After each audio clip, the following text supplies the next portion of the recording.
Hello, guys, and good afternoon from the Philippines. And as usual, I'm going to be practicing my English. And my topic today is going to be education and emotion. And when I say education here, I mean, schooling, teachers, students, faculty room, school buildings, those kinds of things. And when I say emotions, I mean, any kind of feeling or sensations, especially feelings and sensations that are felt by teenagers. Okay? Now, I'm not saying that, adults have no feelings. We obviously do, but I'm going to talk about emotions, especially those that are experienced by teenagers. Okay. Now, disclaimer: I'm not a psychologist. I am not a psychiatrist. I'm not an expert at those things, but I'm going to talk about emotions in general. I'm not going to offer any medications or treatment or anything of that sort. So I guess that's enough for a disclaimer. So let's get into it. All right. So education, as we know it, offers and gives us, specific fields of study. Okay, so we call them subjects, if you will. So we've got mathematics, English, biology, chemistry, history, literature, you name them. Okay, there are so many of them.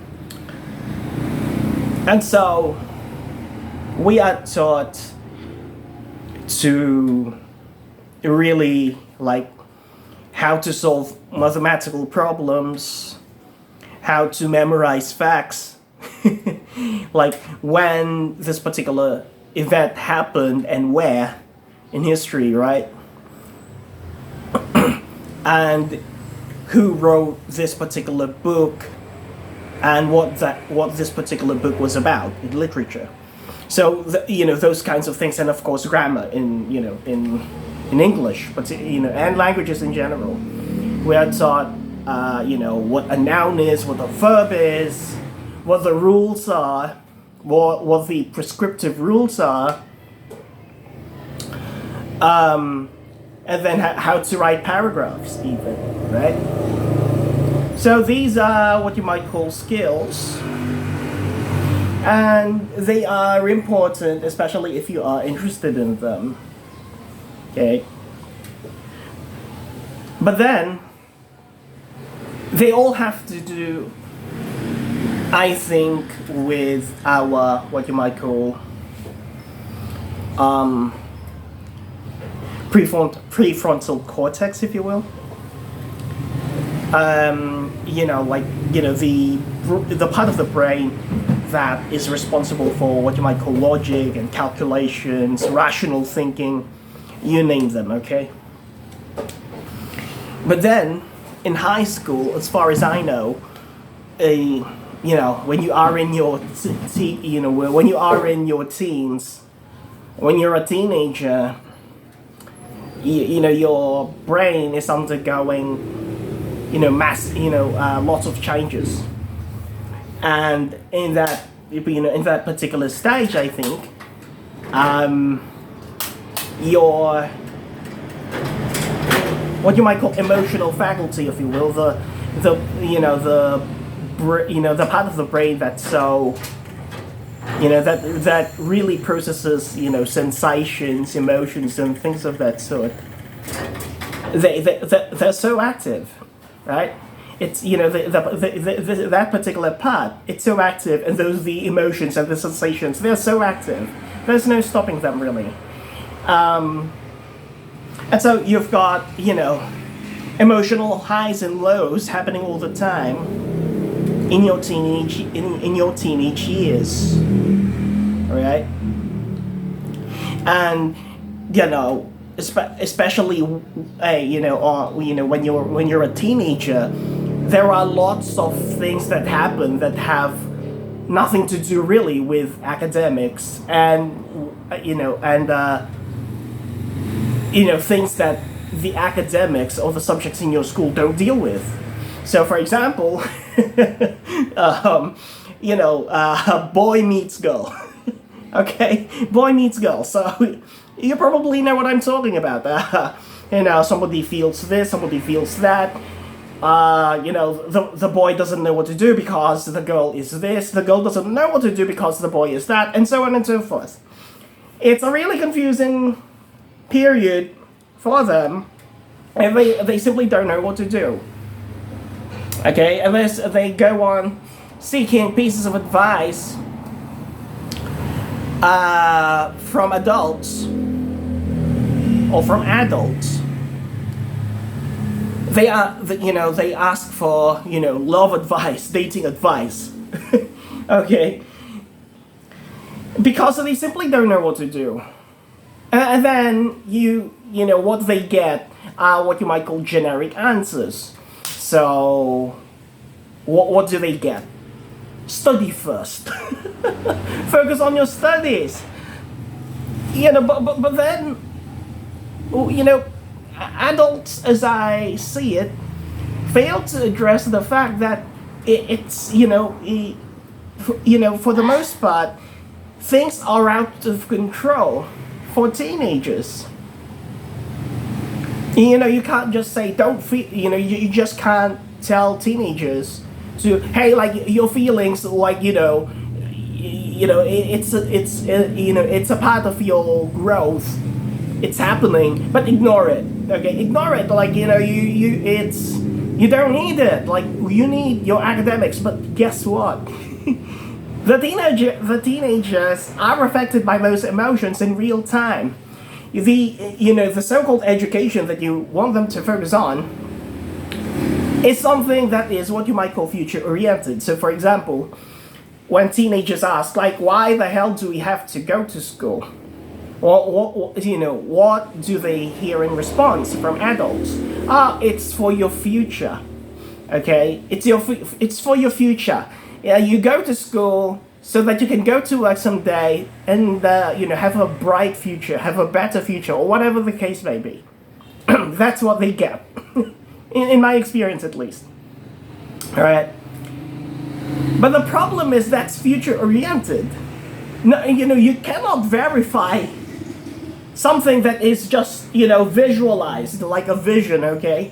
So, for example, 10 years from now, 5 years from now, there's no way to verify it because, again, it's not here. It simply doesn't exist. All right? But the things that the things that teenagers feel, they feel it in real time. They're genuinely confused. They don't know what to do. All right? They don't know what to do because, well, they don't, the emotions and the sensations are happening all the time, and it's out of their control. And all they can do is, I feel this, but I don't know, I don't know what to do. I just don't know. All right, so they're clueless. All right. And so, in this case, now, I'm not saying that education is fundamentally useless. It's just that it fails to address the problems that teenagers have. Especially when those problems have to do with their emotions. Right? I know there are schools that have counselors and things of that sort. But then, on the whole, when in my experience at least, when you listen to what counselors have to say, it's basically the same as what other adults say. Prioritize your studies because it's for your future. And again, we're stuck in that loop. they have this vision of what you should be or what you ought to become. But again, we cannot verify that one. All right, teenagers don't feel what it's like for 10 years to have passed and to have achieved their professional goals or whatever the case may be. But what they really can and do confirm and verify are the things that they truly feel. All right. There's like a term. It's a weird term. I'm not sure if I'm reading it correctly, but please bear with me. I think the term is limerence. Limerence or limerence? I don't know. I'm butchering the term, but as far as I know, like it's some kind of a like irrational infatuation, if you will. You love, quote unquote, you love like a person. So for example, there's a lady here named Mary. So for example, Mary, okay? So here is Mary, and I see her every day, but I don't talk to her. Okay, imagine I'm a teenager. Imagine I'm a teenager, and Mary is a teenager too. And I don't talk to Mary that much. Maybe not at all, maybe once a month. For whatever reason. I only know that her name is Mary, and then she goes to this particular school, and she's the sister of, my opponent in Tekken 5. But that's all there is to it. I don't talk to Mary. So, I don't talk to Mary that much, I mean. So, it's possible that in my head, I love Mary. And that Mary in my head has the same hair as the Mary here, the same voice as the Mary here. So basically they are identical. The Mary in my head and the Mary here, what you might call the real Mary, they do exist. One of them exists in my head, and here is the what you might call real Mary. Now, the problem with that is, I think I love Mary here, the what you might call the objective Mary. But then what I really love is the idea of Mary in my head. So basically, it sounds crazy really, because like I have this Mary in my head, and I love that Mary, and there is this Mary, and because I love this Mary in my head, I say that I love this Mary when in fact it may be the case that I don't, because I don't even know this person. It happens that I love this idea of Mary in my head, and I mistake this Mary for the Mary in my head. It sounds crazy really, but from what I'm told, that's limerence. And that's something that I think many people even celebrate. People say, oh, you're in love! You're a teenager, you're now falling in love, you're now growing up. It's celebrated by, I think society and culture. But really, it's as far as I know, from what I'm told, it's an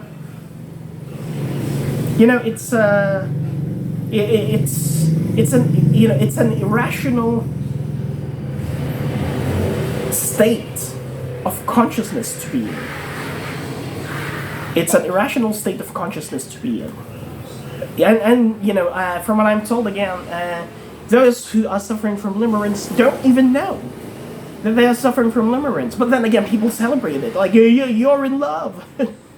Right, yeah, it's crazy, right?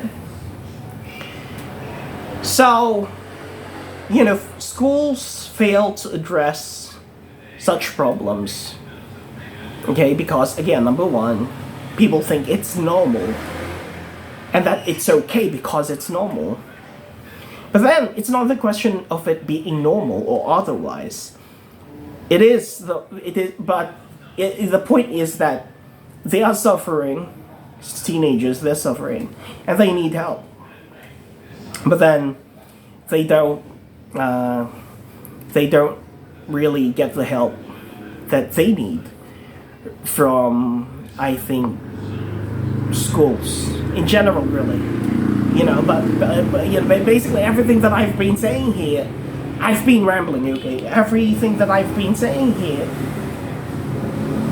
it's just my observations, really. Because obviously my perspective is limited. But then again, it's kind of sad. It's kind of sad that teenagers suffer from such things. But then, people, society, culture, pop culture celebrate it. Like, yeah, fall in love, boy meets girl. Fall in love, boy meets girl. It's crazy, I think. But then, of course, I'd probably be hated by what I'm saying. I don't know, perhaps, I don't know. But that's what I think, really. I'm not here to argue for or against anything. I'm just saying that there are people who need help, but then we think it's normal. But again, just because it's normal doesn't mean that we have to celebrate it. I think that many of us see the surface level, boy meets girl, falling in love, but there are people who are genuinely suffering. And I've seen such cases of people who have suffered from limerence.